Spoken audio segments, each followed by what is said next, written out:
La Benemérita Universidad de Costa Rica, a través del Laboratorio Nacional de Materiales y Modelos Estructurales, la NAME-UCR, les da la cordial bienvenida a la charla El factor riesgo en proyectos de infraestructura mediante alianzas público-privadas o APPs.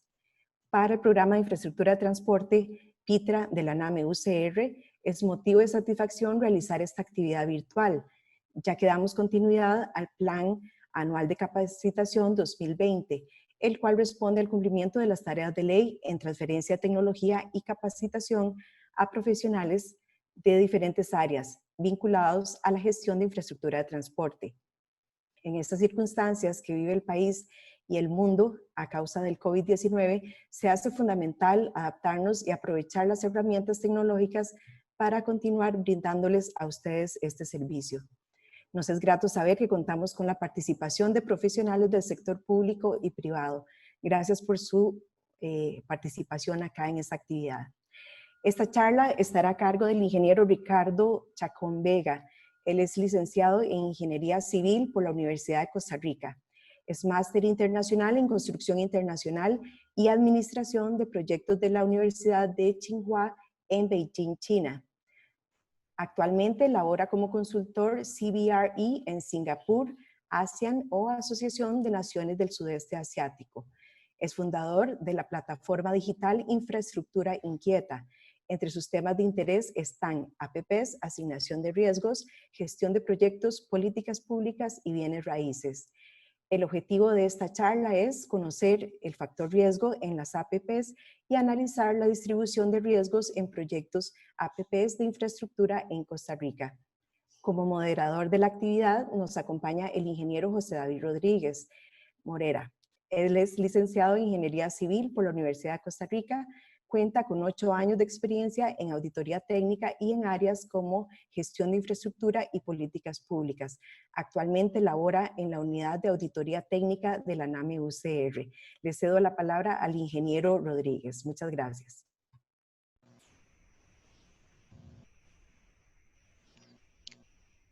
Muy buenas noches a todos y a todas. Bienvenidos y bienvenidas a esta charla virtual.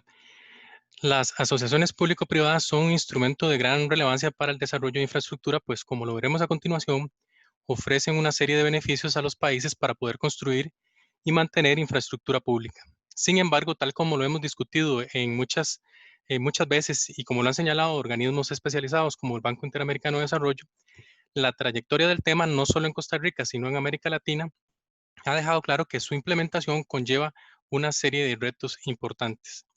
En Costa Rica, donde tenemos un déficit de infraestructura conocido, especialmente en el área de transporte, se ha utilizado esta figura en diversos proyectos de infraestructura portuaria, aeroportuaria y vial. Sin embargo, en esta última especialmente, los proyectos han sido pocos los que hasta el momento se han podido gestionar y solamente se encuentra uno en operación en la actualidad, luego de más de 2 décadas de vigencia de la Ley General de Concesiones. Por otro lado, se han presentado recientemente nuevas iniciativas privadas para llevar adelante proyectos y también tenemos una estrechez fiscal que viene poniendo mayor presión sobre el financiamiento de la infraestructura. Entonces, en este contexto traemos a discusión por su relevancia el tema de la asignación de riesgos, siendo esta una de las 7 claves que la Corporación Andina de Fomento señaló en el 2017 como las principales para poder obtener proyectos de infraestructura mediante APPs exitosos. ¿Qué es un riesgo en sí? ¿Cómo se identifican? ¿Cuál es el efecto de no considerarlos y no preocuparnos de ellos? ¿Y qué significa asignarlos dentro de un proyecto? Son algunas de las preguntas que intentaremos dar respuesta con esta actividad. Por esto quiero agradecer de nuevo al ingeniero Ricardo Chacón, ingeniero costarricense que se encuentra en Singapur en este momento, por estar con nosotros. Y también quiero aprovechar, antes de iniciar la charla con Ricardo, de recordarles que pueden hacer desde ya sus preguntas en el chat y trataremos que en el bloque de preguntas se puedan responder la mayor cantidad de preguntas posibles. También estaremos poniendo en el chat un correo electrónico del cual ustedes pueden hacer llegar sus consultas o sus dudas o cualquier otra inquietud que no pueda ser resuelta por cuestión de tiempo en esta actividad. Entonces, procedo a darle la palabra a Ricardo. Adelante y bienvenido.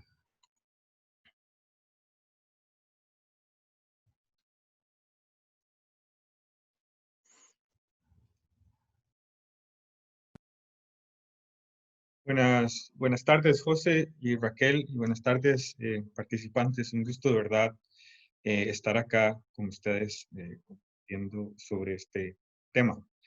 Para iniciar, quiero poner en contexto en dónde estamos, en un país chiquitico, pero con una ubicación privilegiada en el centro de América, y resaltar que hemos tenido una estabilidad política ejemplar, y somos la única nación del tercer mundo capaz de competir con países desarrollados en temas de energías renovables. Además de eso, tenemos una educación pública que nos ha dado niveles de educación similares a países desarrollados, y tenemos una elevada esperanza de vida y un sistema de salud sólido que hemos visto en la reciente pandemia. Además, regionalmente somos un ejemplo de transparencia, lo que nos ha puesto en una muy buena posición. Sin embargo, cuando hablamos de competitividad, podemos ver que hemos ido perdiendo competitividad en los últimos 5 años, perdiendo 11 puestos a nivel mundial y dejando de ser la tercera economía más competitiva en América Latina, pasar a ser la quinta. ¿A qué le atribuimos esa falta de competitividad? Normalmente se le atribuye a la falta de provisión de infraestructura y a una excesiva burocracia. Si nos concentramos en el sector infraestructura, hemos estado estancados en general en el puesto 103 en los últimos 5 años, y en sectores individuales como aeropuertos y carreteras y trenes hemos ido decayendo.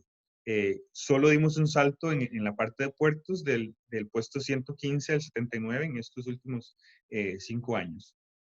Si vemos los precedentes de APPs e infraestructura en Costa Rica, sabemos que hemos tenido un déficit, una brecha en inversión de 2.5%, y a pesar de que tenemos una ley de concesiones con ya 22 años, apenas hemos hecho 5 proyectos, de los cuales uno, Carretera San José en San Ramón, fue cancelado en el 2013 por la presidenta Laura Chinchilla, y creo que todos acordamos que estos proyectos en general están envueltos en huelgas y conmoción social, ¿verdad? Y se vale preguntar qué nos dice la investigación y la experiencia internacional con relación a estos proyectos.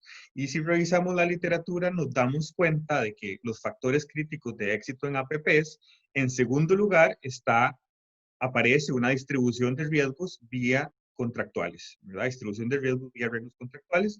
Y en primer lugar, una viabilidad económica, lo cual es bastante previsible.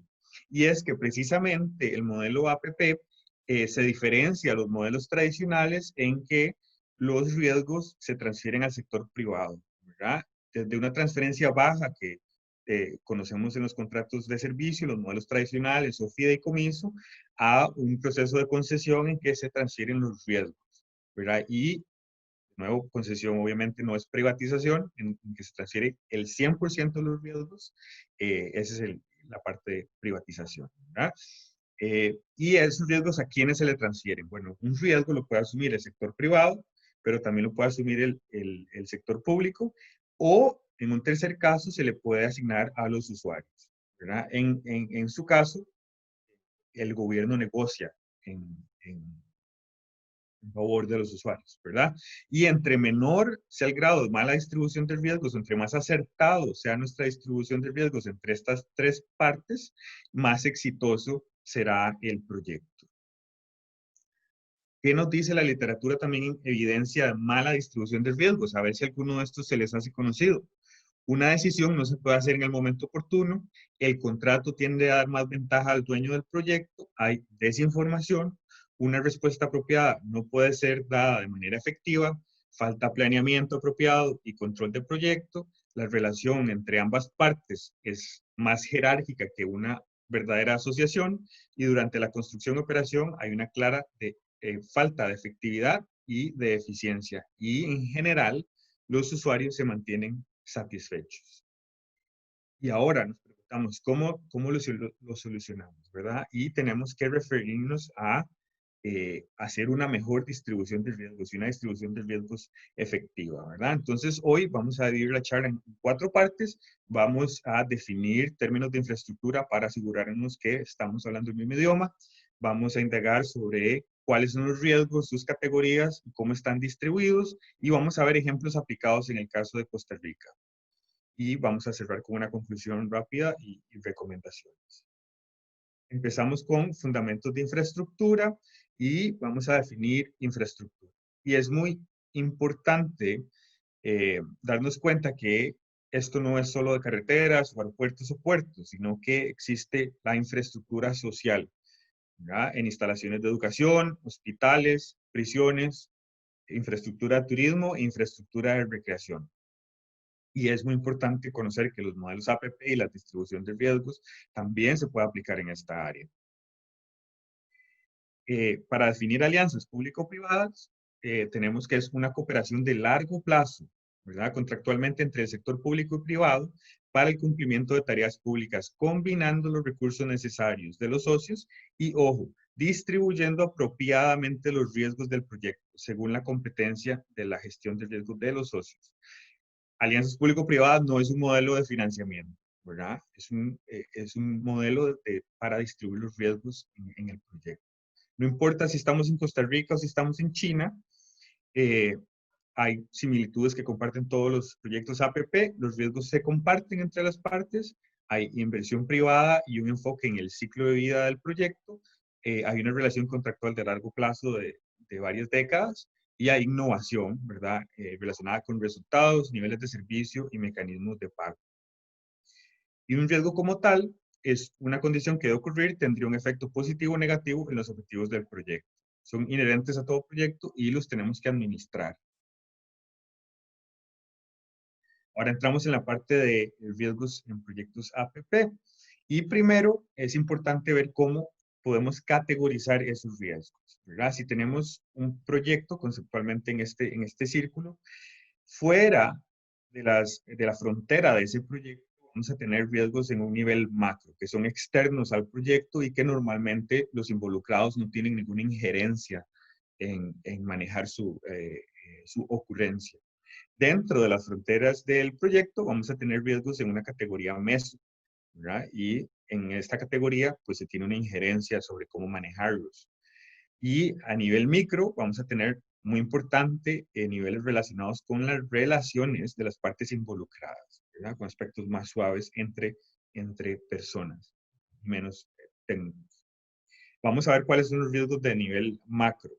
El primer grupo es el grupo de riesgos naturales, que es el más intuitivo, ¿verdad? Riesgos geotécnicos como derrumbes y fuerza mayor. Pero también tenemos riesgos legales como cambios regulatorios, riesgos macroeconómicos relacionados con eventos mundiales como cambios en el precio del petróleo, guerras. Y también, muy importante, tenemos riesgos políticos, ¿verdad? Como intervención gubernamental, falta de apoyo, pobre toma de decisiones, abierta hostilidad e inestabilidad del gobierno. Como vamos a ver, estos son riesgos muy importantes en el éxito de proyectos en Costa Rica, que se combinan de manera muy unida con riesgos sociales, que son falta de experiencia, huelgas, oposición pública, revueltas, conmoción social, vandalismo, entre otros. Y estos, como vamos a ver, han sido responsables de la falla de nuestros proyectos y del sistema como tal. También tenemos riesgos nivel meso, que son más intuitivos como diseño, riesgos de construcción, riesgos de operación, riesgos de financiamiento como disponibilidad financiera y altos costos financieros, riesgos de selección como disponibilidad y adquisición de terrenos en expropiaciones y nivel de demanda, y riesgos residuales, ¿verdad? ¿Cuál es la condición de transferencia de mis activos? La parte privada al final de la concesión se la devuelve a la parte pública. Y el último nivel de riesgos es el nivel micro. En estos hay dos grupos. Primero, relación, ¿verdad? Como conflicto de intereses entre los accionistas. También aquí se ubica licitación poco competitiva y diferencias entre los socios y falta de experiencia de alguna de las partes en APP y mala organización. Y terceras partes como crisis de personal y disputas laborales, así como responsabilidad civil hacia terceros. Ahora, ya que conocemos los riesgos, podemos ver qué porcentaje de riesgos son transferidos al sector privado. ¿Y por qué es importante conocer esto? Porque esto se relaciona con la madurez del modelo APPs en el país. ¿verdad? El mayor porcentaje de riesgos estoy transfiriendo al sector privado, probablemente más maduro es mi sistema. Entonces, estudiamos esto a nivel internacional y nos dimos cuenta que el total de riesgos identificados son 89 y de esos 56% en promedio se transfieren al sector privado. Cuando vemos el caso de Costa Rica, tenemos casi la mitad de riesgos identificados, ¿verdad? Una clara falta de identificación de riesgos cuando tenemos 51 en los contratos bajo la ley de concesión.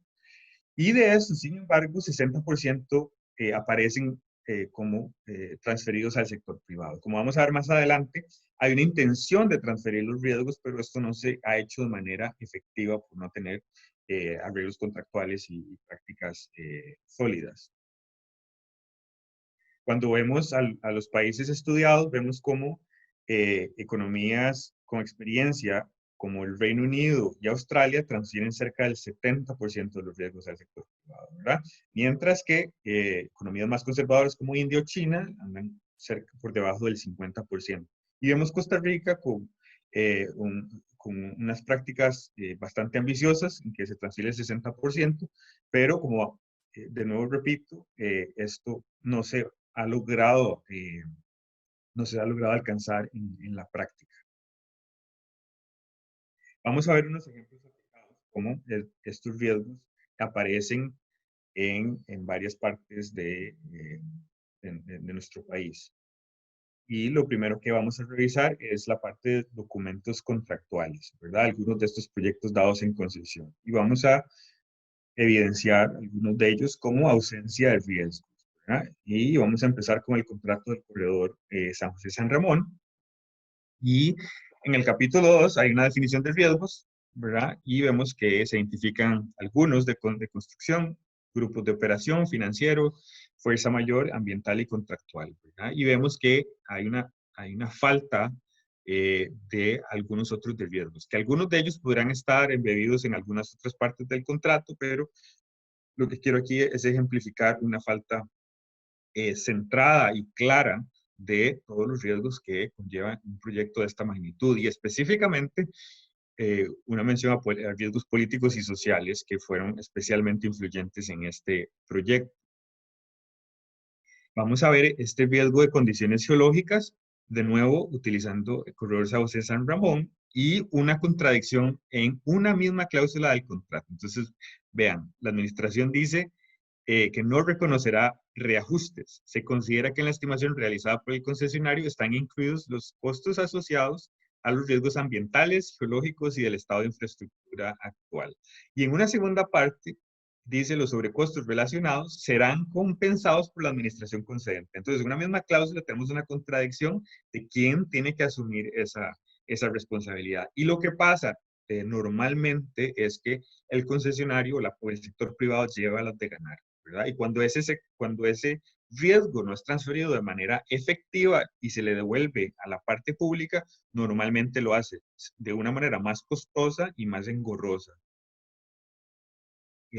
Vamos a ver este otro riesgo, huelgas y conmoción social, cómo se ha distribuido en varios proyectos y en los contratos, y vemos que en TCM, en San José San Ramón y el aeropuerto Daniel Oduber Quirós, se transfiere o se asigna como un riesgo de fuerza mayor, ¿verdad? Y es importante recordar que fuerza mayor debería ser la última instancia en la que asignamos un riesgo.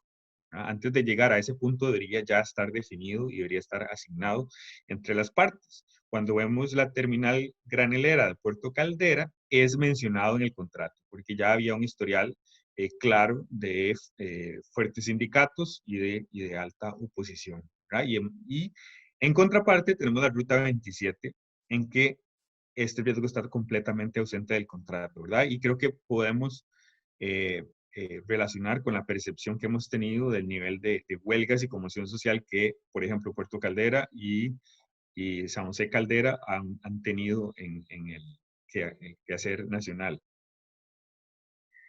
Este otro riesgo, por ejemplo, de volatilidad en inflación, es interesante porque se le asigna a los usuarios, ¿verdad? Entonces, cuando de manera sea ordinaria o de manera extraordinaria, las tarifas, por ejemplo, del peaje se tienen que ajustar, ¿verdad? También hay otros factores como tipo de cambio y demás, Pero esto también, por ejemplo, sucede en TCM, en Limón, y hay que tener cuidado porque este riesgo puede activar otros riesgos sociales, ¿verdad? Y relacionados con la insatisfacción de los usuarios.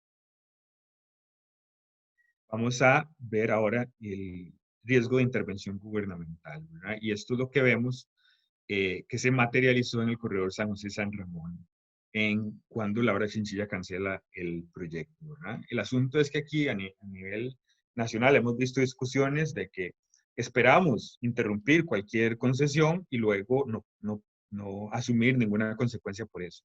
Y cuando el gobierno interviene, siempre el riesgo se lo va a llevar el sector público, ¿verdad? Y en este caso también el contrato de San José San Ramón lo especifica claramente, ¿verdad? E indemnizaciones considerando una utilidad hasta el 50%, lo cual puede ser considerado alto también. Vamos a revisar ahora programas de gobierno y la razón es que como estos proyectos toman varias décadas en su diseño, construcción y operación, es de esperar que, por ejemplo, en una concesión de 30 años van a haber 7 cambios de gobierno. Y aunque son riesgos potenciales, la probabilidad resulta bastante alta que uno de sus gobiernos sea abiertamente hostil a cierto proyecto o al modelo como tal. Y vamos a ver el ejemplo del plan de gobierno de Frente Amplio, ¿verdad? Hay un claro riesgo de intervención gubernamental y cambio de legislación. Ellos dicen abiertamente, queremos impulsar un proyecto para derogar la ley de obra pública y sustituirla por esquemas de contratación más sencillos y transparentes. ¿Qué es lo que pasa? Que cambios drásticos en la legislación van a terminar encareciendo los proyectos. Y este tipo de amenazas ahuyentan el interés del sector privado e inversión. ¿Y qué es lo que pasa con eso? Que cuando vamos a tener proyectos en licitación, vamos a tener probablemente un oferente único, como lo hemos tenido hasta el día de hoy. Y cuando hay un oferente único y una falta de competencia, el brazo de negociación del gobierno se reduce drásticamente, ¿verdad? Ya no podemos, el gobierno ya no puede presionar al concesionario hacia un contrato más favorable. Y en contraparte también la parte privada, como es oferente único, va a esperar, y como hay un riesgo más alto, va a esperar un retorno en la inversión mayor, ¿verdad? Lo que puede elevar los costos. ¿Verdad? Y pretender crear esquemas más sencillos en lugar de fortalecer el marco actual, promueve la contratación de prácticas y contratos débiles. ¿Ah? Y creo que eso lo vimos en San José San Ramón igual, en que se esperaba que el proceso después de cancelar el contrato sería fácil, pero vimos que no lo fue y ha tomado años tratar de recuperarse de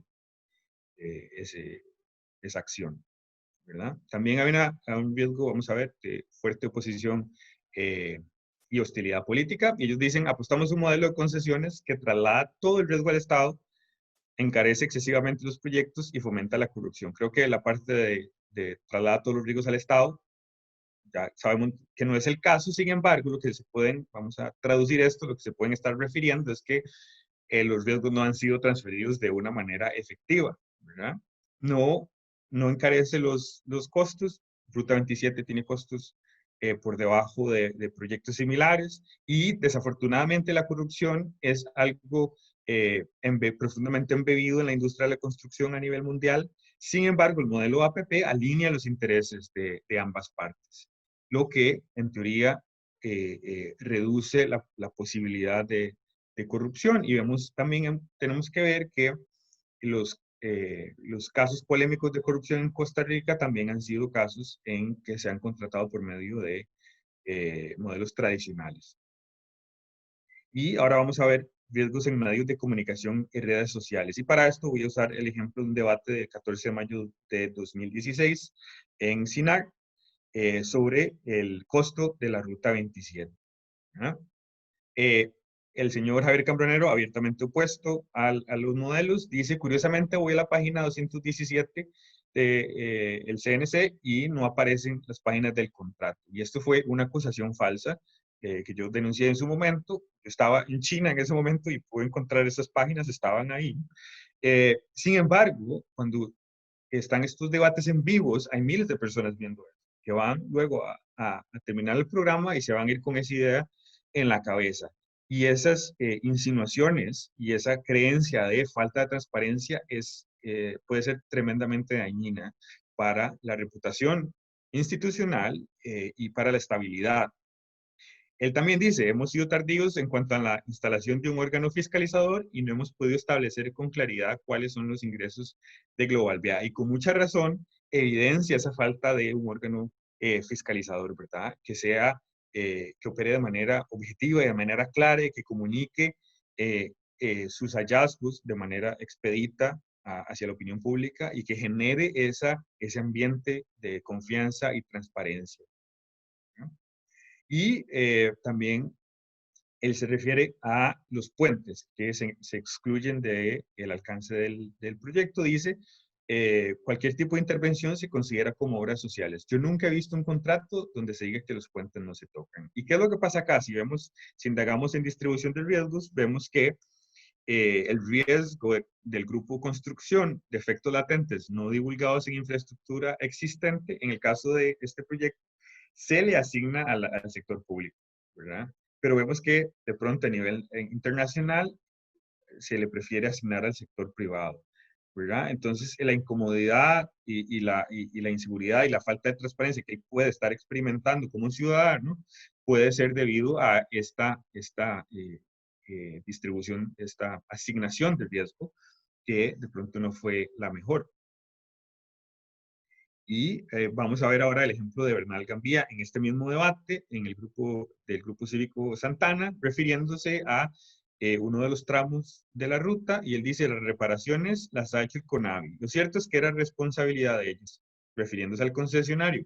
Y sin embargo, este tipo de reparaciones las está haciendo el Estado. Entonces, él, como ciudadano, se puede estar preguntando, yo estoy pagando este peaje a diario y sin embargo veo que las reparaciones no las está haciendo el concesionario, pero las está haciendo el gobierno.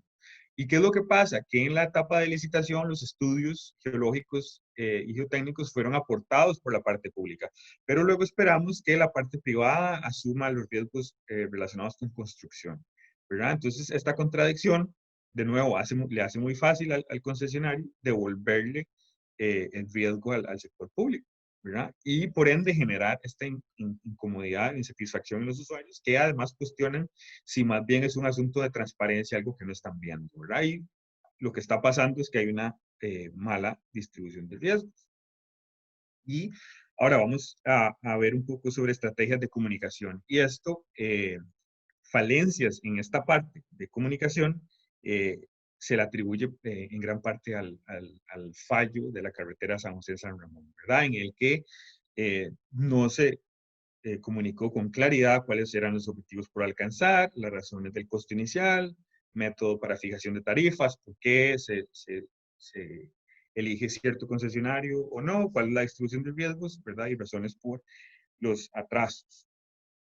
Y cuando vemos cómo el ministerio se está proyectando en redes sociales, vemos mensajes como este es del 11 de febrero del 2020, ¿verdad? Inversión será de 14.000 millones con recursos provenientes del MOP CONAVI, por lo que dichas inversiones no se cargarán a las tarifas del peaje del proyecto definitivo, ¿verdad? Y yo me pregunto, ¿cuál es la necesidad de la última parte del mensaje, ¿verdad? Cuando sabemos que hay un severo problema de mantenimiento y operación de las rutas, como tenemos ahorita en el Puente de la Amistad y la carretera Cañas Liberia, que ahorita está bien, pero probablemente en unos años tendrá problemas de mantenimiento. Y si utilizáramos si utilizáramos peajes, podríamos mantener esas obras en perfecto estado y además generar ingresos adicionales para las comunidades aledañas, ¿verdad? Entonces, comunicar este tipo de mensajes es como dispararse en el pie porque se está dañando los intereses propios del ministerio, ¿verdad? Y también hace referencia a si pudiera visitar a un proyecto en ejecución financiado con sus impuestos, ¿cuál elegiría, verdad? Entonces, sabemos que el déficit que tenemos, sabemos la poca capacidad actual en las finanzas del Estado para financiar infraestructura, y sabemos que hay en operación proyectos en concesión, ¿verdad? Y el Estado y el Ministerio tienen intereses en esos proyectos actuales en concesión y en utilizar inversión privada para mejorar la infraestructura, ¿verdad? Entonces hay una contradicción muy severa cuando nos proyectamos en redes sociales, ¿verdad? Y esto no hay que tomarlo a menos, al contrario, esta es la fuerza que han tomado las redes sociales, se ha ido incrementando y la hemos ido evidenciando, ¿verdad? Y luego hay publicaciones que cuando hemos estado estancados en el puesto 103 de infraestructura a nivel mundial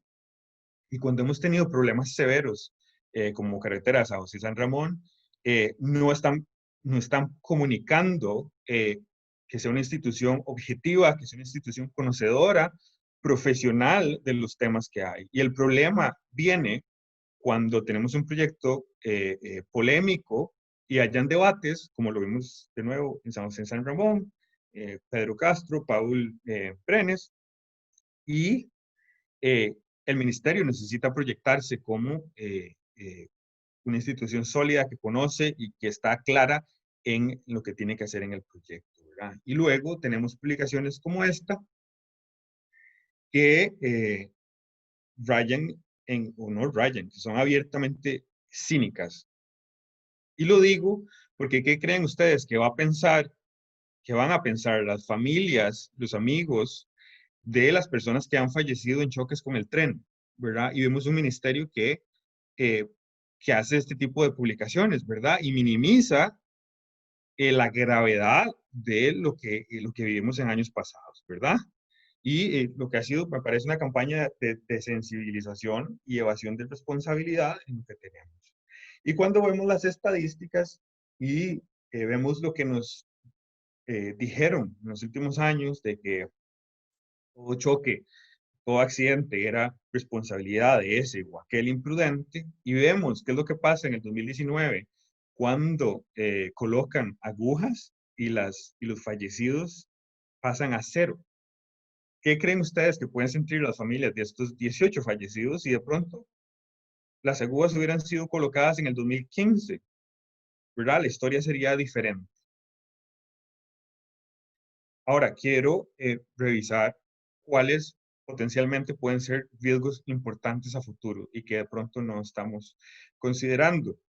El primero es campañas de desinformación que hemos visto y hemos evidenciado y han sido muy agresivas en el caso de Inglaterra con el Brexit, caso de Donald Trump, incluso caso de Costa Rica, en la que se crean burbujas de información y de desinformación. Y esto puede voltear la opinión pública y dictar sobre el éxito o fallo de un proyecto. Ciberataques en los que se pueda poner en jaque la operación de un proyecto y la seguridad de sus usuarios. Cambio climático, cuando vamos a tener proyectos por varias décadas, bueno, estos serán capaces de lidiar con los riesgos desencadenados por cambio climático y quién, de nuevo, va a asumir esos riesgos. Y por último, como lo hemos visto, y creo que nadie se lo esperaba, riesgos relacionados con pandemia y cómo ha impactado la demanda en proyectos de infraestructura. La demanda ha caído y 60, 70, 90% en algunas ciudades, y el gobierno, por ejemplo, en Londres, viene a rescatar esas concesiones, ¿verdad? O esos proyectos.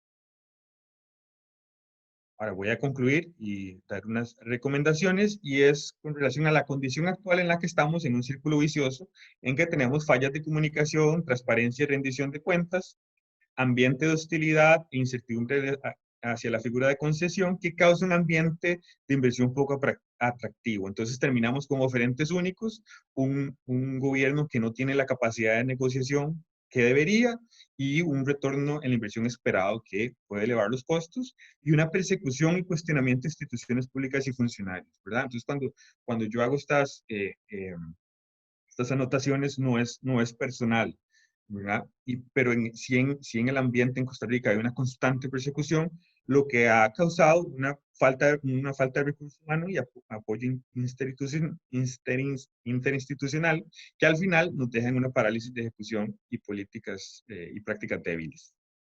Tenemos que cambiar eso por un proceso de diálogo y consulta que incluya las mejores prácticas y revisión multidisciplinaria. Más allá de ingeniería, tenemos que pensar en áreas sociales, en áreas financieras, y diseñar guías y contratos y políticas públicas que luego las implementamos, las evaluamos de una manera objetiva y las monitoreamos, y al final hacemos una realineación estratégica de esas guías y contratos y políticas públicas en un proceso que es prueba, error y lección aprendida. Prueba, error y lección aprendida.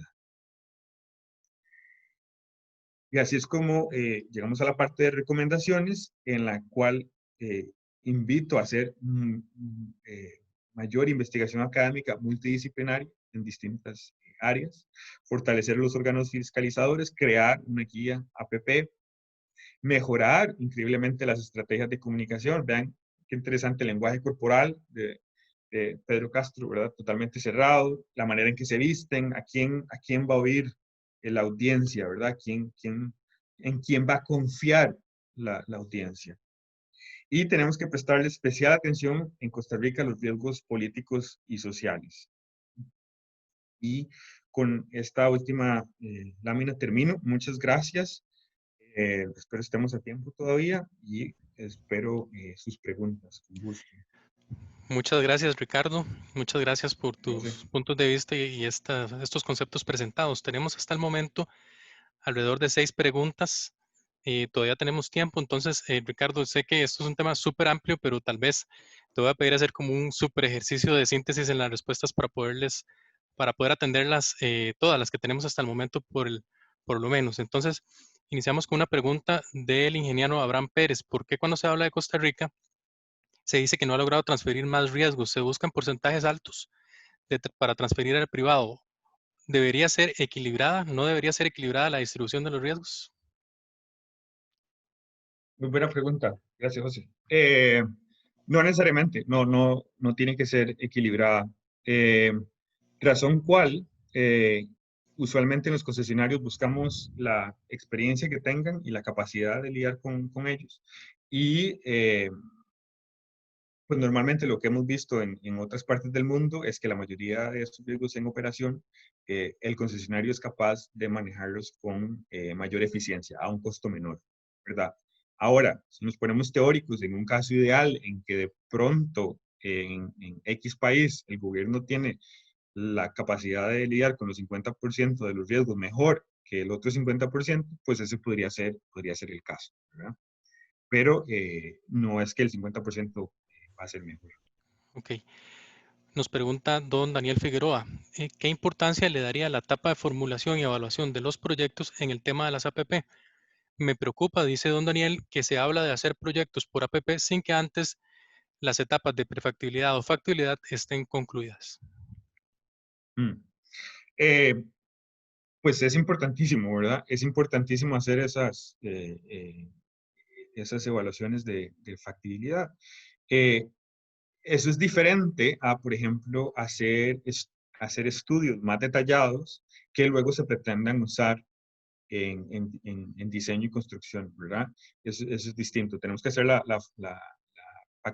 prefactibilidad y la factibilidad y luego trasladar al concesionario o a los concesionarios eh, los estudios detallados, el diseño y construcción. Ok, doña Adriana Álvarez nos dice, ¿cómo puedo manejar el tema de la indemnización en los diferentes contratos para tratar de que no sea un riesgo de Estado, ya que siempre nos puede generar una contingencia, pero no se tiene en su estimación? Mm, mm, mm. Precisamente, si me está diciendo que no la tiene en la estimación, eh, es un riesgo que no se manejó de manera apropiada, ¿verdad? ¿Cómo se puede manejar? Se, se- Se puede agendar una parte del presupuesto a ello, pero si vemos la probabilidad de ocurrencia puede ser relativamente baja, pero su impacto es muy alto. Y también se puede recurrir a eventualmente seguros y otros, ¿verdad? Pero lo importante y evidenciar esa parte de que no estaba considerado, ¿verdad? Y eso eventualmente puede pasar. No podemos esperar que por acción del gobierno el privado tenga que asumir las consecuencias. Eso pues, creo que desde un punto de vista legal no sería posible, ¿verdad? Y si fuera posible, creo que no habrían partes interesadas en trabajar en el proyecto, ¿verdad? Es como si usted pusiera su dinero en el banco y el banco le dijera, bueno, en cualquier momento vamos a quedarnos con su dinero y no tenemos por qué rescindirle nada a usted. ¿Verdad? ¿Usted pondría su dinero en ese banco? No creo. La parte pública siempre va a tener que asumir ese riesgo. Ujú. Ok. Doña Paola Benavides nos hace un comentario y nos comparte una información. Dice, ante la necesidad de fortalecer la identificación y asignación de riesgos en contratos en el 2018, el Ministerio de Hacienda ha puesto a disposición de las instituciones guías metodológicas en esa línea. Además, se publicó el decreto 41042-H. Ella también nos comparte el link para todos los participantes y esto tal vez está en la línea sobre los instrumentos de guías que usted nos mencionó durante la presentación. Perfecto, perfecto. Sí, puede estar ahí. Voy a revisarlo yo también. Eh, y muy importante, ojalá no esperar que esa sea la única guía, sino tomar ese primer paso que ya se hizo y desarrollarlo a una guía verdaderamente completa. No digo que no esté completa, pero muchísimo más robusta, que vaya aprendiendo de los errores y de las prácticas en el tiempo, ¿verdad? Ok.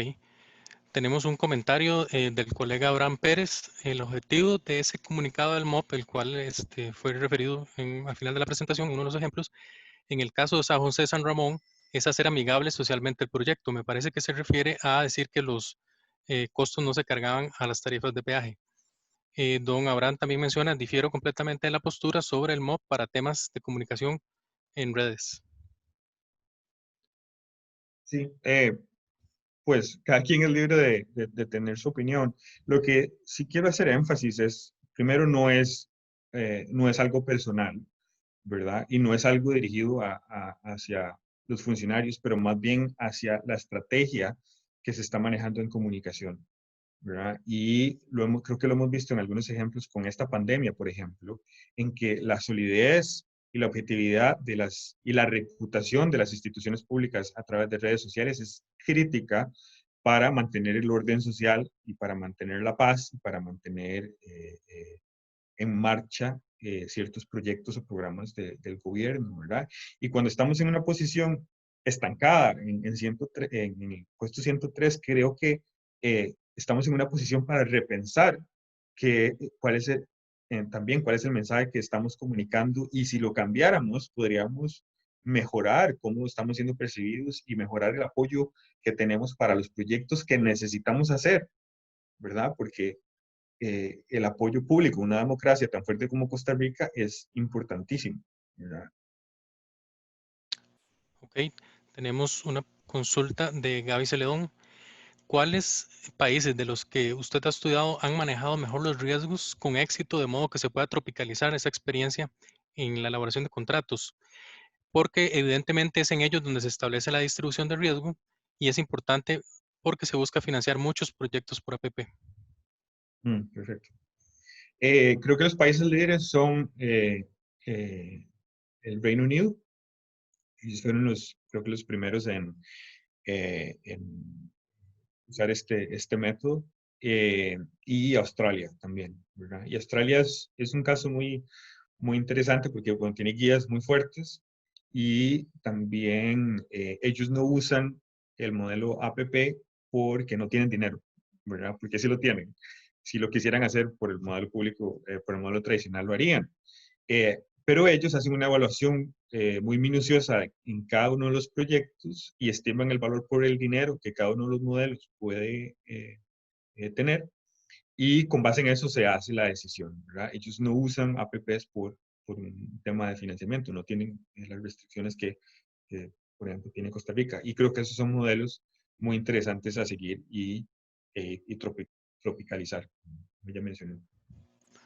Ok, gracias. El ingeniero Jaime Alan nos pregunta, relacionado al círculo vicioso de las APPs, ¿cuál sería el punto más importante por mejorar en el caso de Costa Rica? ¿Por qué y qué recomendaría? Ahí están viendo. En el círculo vicioso, ¿verdad? Me dijiste, José. ¿José? Correcto, correcto. Eh, bueno, el asunto del círculo vicioso es que todas las partes eh, son importantes, ¿verdad? No creo que, digamos, si mejoramos una, todavía tenemos que mejorar las otras, ¿verdad? Pero sí quiero recalcar en esta parte del círculo vicioso, sobre todo en la parte de riesgos políticos y de programas de gobierno, que las aseveraciones que hacen algunos de ellos, que eventualmente van a tener posiciones de poder en la Asamblea Legislativa, por ejemplo, o hasta una presidencia, eh, pueden ejercer en el apetito de de la inversión privada en infraestructura pública y cómo estos mensajes que tratan de rescatar la infraestructura en realidad crean un ambiente tan nocivo que terminamos con oferentes únicos que de pronto no eran los mejores y terminamos con partes privadas que requieren un retorno de la inversión más alta, lo que hace costoso también para nosotros hacer esos proyectos, ¿verdad?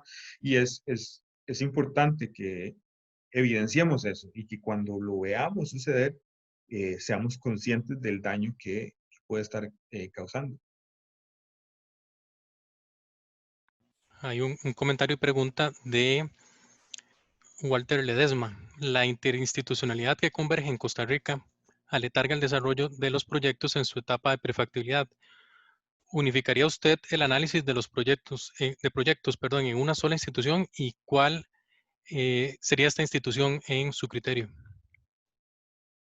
Buena pregunta. Y creo que eso se relaciona con lo que hemos estado abogando sobre fortalecer el CNC, ¿verdad? Y tener esa entidad que, que regule y que maneje esos proyectos de manera objetiva.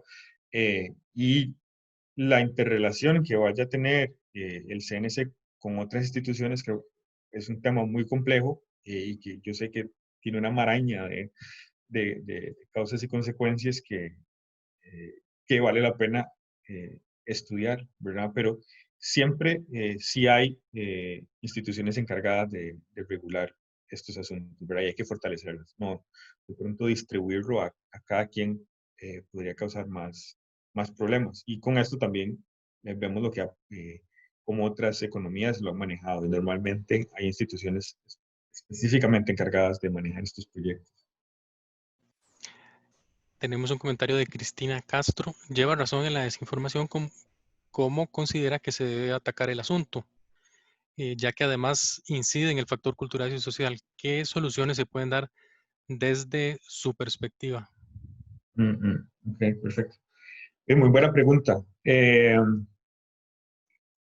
Vamos a ver, si lo vemos a nivel macro, de nuevo, estamos en un país con una democracia muy fuerte, con una libertad de expresión que defendemos, ¿verdad? Y creo que la mejor manera de defendernos contra estos eventos es precisamente crear instituciones públicas con una reputación en línea de credibilidad y de solidez, ¿verdad? Porque que ayuden a la gente a discernir entre lo que me están diciendo es verdad o es mentira, ¿verdad? Y es en ese fino, eh, eh, en esa fina raya en que mucha gente va a estar, ¿verdad? Y si yo confío en esta institución y si lo que me proyecta es objetivo y de solidez, pues esto puede ayudar muchísimo, ¿verdad? Y en Costa Rica no vamos a tener medios controlados como en Singapur, por ejemplo, o como en China, en que para los gobiernos es mucho más fácil controlar qué mensajes están saliendo a la calle. Eh, y por eso insisto, ¿verdad? Y por eso mostré estos mensajes, para evidenciar la necesidad de crear esa reputación, ¿verdad? Y esa seguridad y confiabilidad en la población.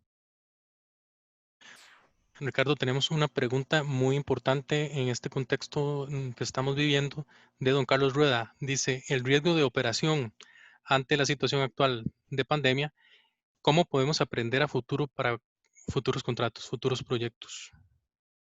Muy buena pregunta. Creo que en este momento, por ejemplo, incluso el Reino Unido, que de nuevo es un país líder en este tema, también lo está debatiendo, ¿verdad? En el caso de ellos, en los sistemas de transporte de Londres, el gobierno está debatiendo si rescatarlos o no, ¿verdad? Si los rescatamos, todo el Reino Unido estaría pagando por los sistemas de transportes que solo los londinenses utilizan, ¿verdad? Entonces, uno de los ministros también dice, no lo hagamos, dejemos esto por medio de las tarifas que estamos, que eventualmente recuperaremos, ¿verdad? En el sistema.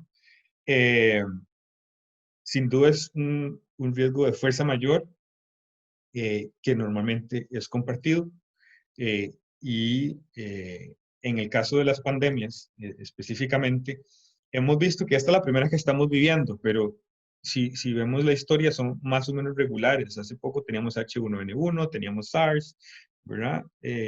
Y el asunto es que con la globalización podemos esperar que se esparzan muchísimo más rápido. Yo sugeriría, por el tema tan sensible, inicialmente se pueden dejar como un riesgo compartido, ¿verdad? O eventualmente también podríamos decidir que la parte privada asuma en parte un seguro, por ejemplo, para cubrir parte de estos eventuales costos y una parte subsidiada por el Estado, ¿verdad? Entonces hay una infinidad de escenarios que se pueden pensar. Ujú. Ok. Tenemos una solicitud de doña Paola Benavides para compartir los documentos. Creo que no tenemos problema en compartirlos, entonces podríamos contactarlos a través de el registro previo que ustedes, todos los participantes, realizaron. Con mucho gusto. Tal Perfecto. vez, Pues, sí, perdón, pues, adelante. solo un punto más sobre referencias adicionales. También está este artículo en la revista de Infraestructura Vial y también el sitio de Infraestructura Inquieta, donde hay más referencias también y Ok, artículos escritos por expertos, por si quieren referirse también. ok. Ricardo, por cuestión de tiempo, no sé si te parece que pudiéramos tal vez 2 preguntas más. Sí, claro, Sí, perfecto. ok. Sí, Tenemos sí. una pregunta de Laura Chinchilla. Siento que se refirió al riesgo geológico en la presentación. ¿Cuál es su criterio? ¿Cuál en su criterio es la mejor forma de gestionar el riesgo geológico? ¿Transferido al privado, retenido por el Estado o compartido en ambas partes? Transferido al privado, normalmente se hace así. Razón cual el concesionario, en teoría, tiene experiencia, por ejemplo, si estamos hablando de una carretera, ha tenido experiencia operando carreteras y esto es un riesgo que siempre está ahí, ¿verdad? Y sí, el privado, sin ninguna duda. Si Ok, el, si el concesionario perdón, no es capaz de lidiar con ese riesgo, pues yo creo que habría que cuestionar en primera instancia por qué está participando en una licitación para una claro, carretera, ¿verdad? Pero sí, sí, privado. claro. Tenemos una pregunta de don Álvaro Borbón. Los países que consideras como más avanzados en APP operan bajo el Common Law. ¿Creerías que hay un reto adicional para implementar las APP en países como el nuestro con un marco jurídico diferente? Qué buena pregunta. Y no soy abogado, Álvaro. Eh, y eso yo creo que es un tema legal que debería de evaluarlo profesionales en leyes, ¿verdad?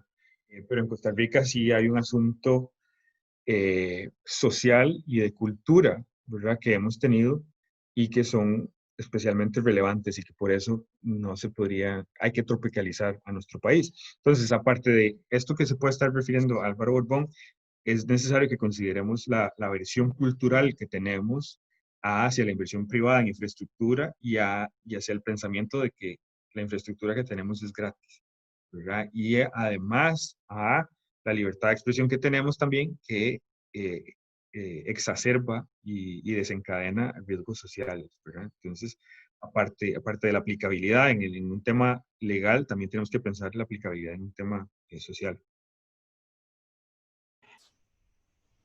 Una pregunta comentario de doña Paola Benavides.